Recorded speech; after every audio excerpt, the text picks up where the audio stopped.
प्रभु यीशु मसीह के जलाली और सामर्थी नाम में आज दिनांक 4 अप्रैल दिन मंगलवार को हम आप सब श्रोताओं का हार्दिक स्वागत करते हैं।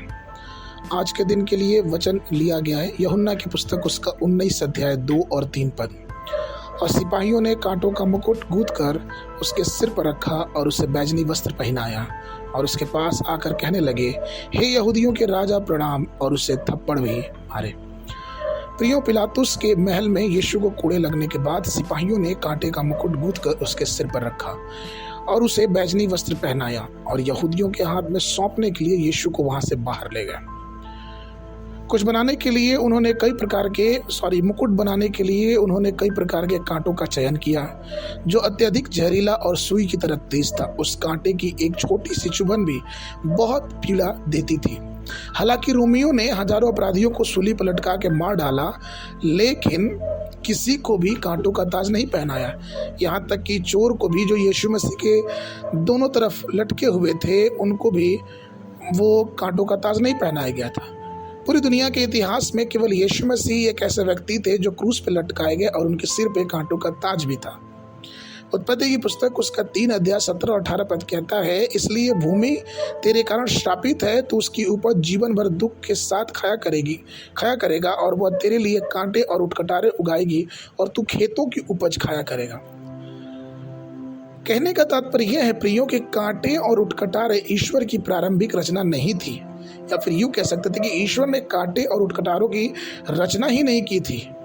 मनुष्य के पाप के कारण ही भूमि को कांटे और उटकटारे उगने पे प्रभु ने श्राप दिया। श्राप का प्रतीक है कि कांटा और उटकटार धरती से उगने लगे।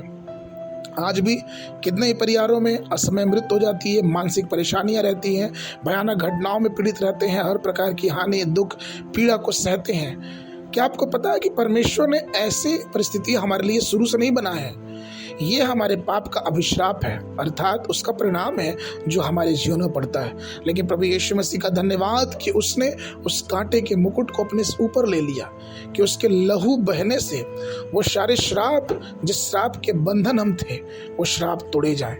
परमेश्वर में प्रिय लोगों, वो श्राप को कोई भी कुछ ना क्यों ना हो, वो बहुमूल्य लहू से वो सारे श्राप तोड़े जा सकते हैं। इसलिए आइए उस परमेश्वर के महान प्रेम के लिए धन्यवाद दे जो यीशु मसीह के द्वारा हमारे लिए दिखाया गया।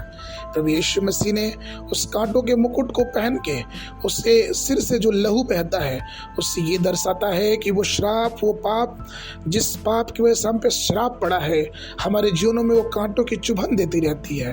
वो कांटे यीशु मसीह ने हमारे जीवनों के कांटों को अपने ऊपर ले लिया और हमें उस श्राप से छुड़ाया है। आइए उस छुटकारे में उस प्रभु के लहू की जय जयकार करें और उस छुटकारे की घोषणा करें, क्योंकि उसका लहू हमें सब प्रकार के पापों से और श्रापों से छुड़ाने वाला लहू है। आज के मनन के लिए प्रकाशित वाक्य पुस्तक उसका 22 अध्याय 3 पद। और फिर श्राप ना होगा और परमेश्वर और मेमना का सिंहासन उस नगर में होगा और उसके दास उसकी सेवा करेंगे। बाइबल अध्ययन के लिए सुबह के समय रूत की पुस्तक 1, 2, 3 और 4 अध्याय, संध्या के समय लूका रचित सुसमाचार उसका 8 अध्याय 1 पद से लेके 25 पद तक। परमेश्वर आप सबको आशीष देवे।